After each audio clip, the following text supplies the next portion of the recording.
വെറുതെ നോക്കുമ്പോൾ കണ്ട ഒരു കുറിപ്പാണ് ഇന്നത്തെ ഈ വാർത്തയുടെ, ഈ വീഡിയോയുടെ ആധാരം.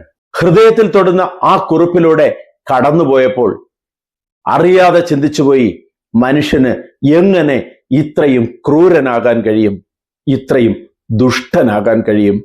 പ്രബുദ്ധനായ മലയാളിക്ക് ഇങ്ങനെ കഴിയൂ, ഇത്രയും പരിഹസിക്കാൻ കഴിയൂ, ഇത്രയും ഒരാളിൻ്റെ നന്മയെ, ഒരു കൊച്ചു കുഞ്ഞിന്റെ നന്മയെ, ആ കുടുംബത്തിന്റെ നന്മയെ ഇത്രയും പരിഹസിക്കാൻ കഴിയൂ?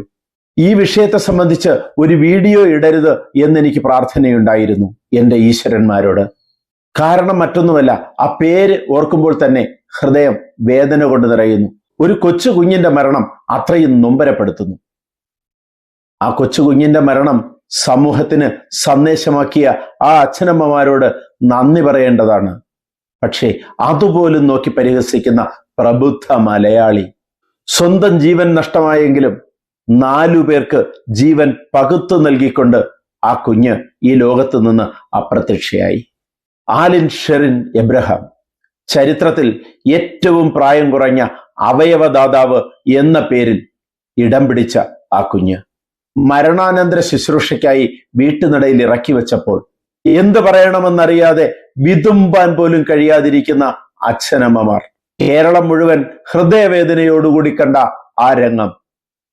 പക്ഷേ പരിഹസിക്കാൻ ഉപയോഗിച്ചവർ പറഞ്ഞതെന്താണ്? ആ കൊച്ചു കുഞ്ഞിന്റെ മരണം അമ്മയെ കരയിച്ചില്ലത്രേ. കരയാൻ പോലും കഴിയാതെ തകർന്നിരുന്ന ആ അമ്മ, കണ്ണീര് ഇറ്റിറ്റ് വീണാൽ മാത്രമേ അമ്മയ്ക്ക് സങ്കടമാകൂ എന്ന് ഈ ദുഷ്ടന്മാരെ ആരാണ് പഠിപ്പിച്ചത്? വിതുമ്പലോടെ തൻ്റെ ഭാര്യയുടെ അരികിലിരുന്ന് കണ്ണിമയ്ക്കാതെ നോക്കിയിരിക്കുന്ന ആ അച്ഛൻ, അവയവദാന കാർഡുമായാണ് താൻ നടക്കുന്നത്.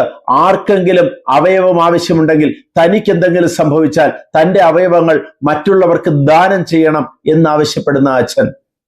ആ അച്ഛനും സമൂഹത്തിന്റെ മുന്നിൽ കരഞ്ഞു കാണിക്കണമത്രേ. ദുഷ്ടമനസ്സോടുകൂടി ഇത് പറയുന്ന ആ പേക്കോലങ്ങളെ എന്തു പറയാൻ? അടുത്ത് മറ്റൊരാളിന്റെ കമന്റാണ്, ഈ രക്ഷകർത്താക്കൾ ജയിലിലായേനെ, ഈ കുട്ടിയുടെ മരണത്തിന് അവർ ഉത്തരവാദിയായേനെ. എന്ത് ദുഷ്ടമനസ്സാണ് ഇവർക്കൊക്കെ! പരിഹാസവുമായി ആ ചിത്രത്തിന്റെ താഴെ വന്ന് കമന്റ് ഇടുന്ന കുറേ വിവരം കെട്ടവർ, വിവരദോഷികൾ. നാട് മുഴുവൻ ആലിനെ കാണാനായി ഒഴുകിയെത്തുകയായിരുന്നു. അവിടെ കേന്ദ്ര സർക്കാരിന്റെ അന്തിമോപചാരം അർപ്പിക്കാനെത്തിയത് സുരേഷ് ഗോപിയാണ്. ആ കുഞ്ഞിനരികിൽ വിതുമ്പുന്ന ഹൃദയത്തോടുകൂടി, വിറയ്ക്കുന്ന ശരീരത്തോടുകൂടി നിന്ന സുരേഷ് ഗോപിയെ അഭിനയമാണെന്ന് പരിഹസിച്ച കാട്ടാളന്മാരുണ്ട് ഇവിടെ. വോട്ടിനും ജനപ്രീതിക്കും വേണ്ടിയുള്ള അഭിനയമായിരുന്നു എന്ന് പരിഹസിച്ച നിർദ്ദയന്മാർ. ആ കുഞ്ഞു ശരീരത്തിന് നേരെ പരിഹാസത്തിന്റെ അമ്പുകളെയ്ത ശവന്തീനികൾ. സുരേഷ് ഗോപിയുടെ വിങ്ങലോടുകൂടിയുള്ള ആ നിൽപ്പ്, ആക്സിഡന്റിൽ മരണപ്പെട്ട ഒരു മകളുടെ അച്ഛനാണ് അദ്ദേഹം. ലക്ഷ്മി എന്ന 1.5 വയസ്സുകാരിയുടെ. ആ അച്ഛന് ഈ വേദന മനസ്സിലാകും എന്ന് ആശ്വാസത്തോടുകൂടി നേരത്തെ പരിഹസിച്ചവർക്ക് താഴെ കമന്റ് ഇട്ട നല്ലവരായ മനുഷ്യർ. ഇതിനെക്കുറിച്ചൊരു വീഡിയോ ഇടാനുള്ള മനസാന്നിധ്യം ഇല്ലാതിരുന്ന എനിക്ക് ഇന്ന് ഈ വീഡിയോ ഇടാൻ കാരണം, ഇന്ന് ഫേസ്ബുക്കിൽ കണ്ട ഒരു കുറിപ്പാണ്. സഫി അലി താഹയുടെ ഒരു കുറിപ്പ്. ആ കുറിപ്പിന്റെ പൂർണ്ണരൂപം ഇങ്ങനെയാണ്: ഒരിക്കൽ അരുണിന്റെയും ഷെറിനിന്റെയും സ്ഥാനത്ത് അതേ വേദനയിൽ സുരേഷ് ഗോപിയും ഭാര്യ രാധികയും നിന്നിട്ടുണ്ട്. അലിൻ എന്ന പൊന്നുമോളുടെ സ്ഥാനത്ത് സുരേഷ് ഗോപിയുടെ മകൾ ലക്ഷ്മിയായിരുന്നു. സുരേഷ് ഗോപി എന്ന മനുഷ്യൻ ആക്സിഡന്റിൽ മരണപ്പെട്ട അദ്ദേഹത്തിന്റെ 1.5 വയസ്സുള്ള കുഞ്ഞുമകളെയോർത്ത് ഇന്നും വേദനിക്കുന്ന ഒരച്ഛൻ കൂടിയാണ്. അന്ന് വിങ്ങിപ്പൊട്ടിയ മനുഷ്യനാണ് അയാൾ. പിന്നെയും ആ ഓർമ്മകളിൽ പല വേദികളിലും കണ്ണു നിറഞ്ഞ് സംസാരിക്കുന്ന ഒരച്ഛൻ തീരാ നോവായി. അങ്ങനെയാണ് ഞാനൊരിക്കൽ പഴയ പത്രങ്ങൾ ബുദ്ധിമുട്ടി തപ്പിയെടുത്ത് ആ വാർത്തകൾ വായിച്ചത്. കണ്ണുകൾ നിറഞ്ഞിട്ട് ബാക്കി വായിക്കാൻ വയ്യാതായിരുന്നു. ലൈബ്രറിയിൽ നിന്നും ഇറങ്ങി വീട്ടിലേക്ക് നടക്കുമ്പോഴും ആ വാർത്തകളും ഫോട്ടോകളും എന്നെ വേദനിപ്പിച്ചിരുന്നു. ഇന്നലെ കേരളത്തിന്റെ സങ്കടത്തിന്റെ കൊടുമുടിയിൽ, ചിന്തകളുടെ കൊടുമുടിയിൽ എത്തിച്ച ആലിൻ എന്ന പൊന്നുമോൾക്ക് മുന്നിൽ സുരേഷ് ഗോപി നിൽക്കുമ്പോൾ സുരേഷ് ഗോപി എന്ന അച്ഛനു മുന്നിൽ പച്ചപ്പട്ടുപാവാടയും പാലയ്ക്കാമാലയും അണിഞ്ഞ തന്റെ കുഞ്ഞുമകൾ ചിരിക്കുന്നുണ്ടാകും എന്നുറപ്പാണ്. ആ ഹൃദയം വിങ്ങിപ്പൊട്ടുമെന്നുറപ്പാണ്.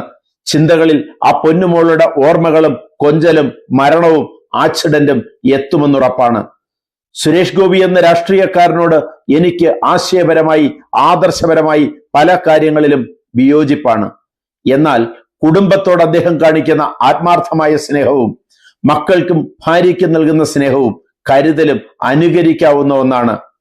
മകളുടെ വേർപാടിന്റെ ഓർമ്മകൾ അതുപോലുള്ള അവസരങ്ങളിൽ അദ്ദേഹത്തെ കൂടുതൽ ട്രിഗർ ചെയ്യും. ആ ട്രോമകളിൽ നിന്നും ഒരിക്കലും ആ കുടുംബത്തിന് മോചനമില്ല. ഇന്നും മകൾക്കൊരു സ്പേസ് ബാക്കിയാക്കാതെ സുരേഷ് ഗോപിയും കുടുംബവും ഒന്നും ചെയ്യാറില്ല.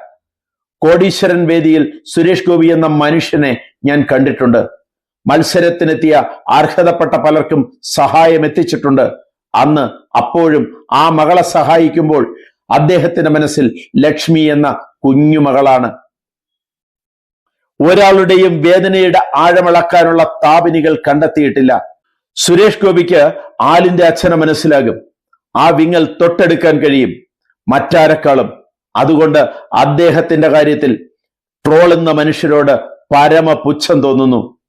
ഒരു കുഞ്ഞിന്റെ മരണത്തിൽ പോലും ഇത്രയും പകയും വിദ്വേഷവും അവരനോടുള്ള വെറുപ്പും കാണിക്കുന്ന സംസാരിക്കുന്ന മനുഷ്യരെ മനുഷ്യത്വം എന്നതുകൂടെ ഉൾപ്പെട്ടാൽ മാത്രമേ മനുഷ്യനാകൂ എന്നതോർക്കണം.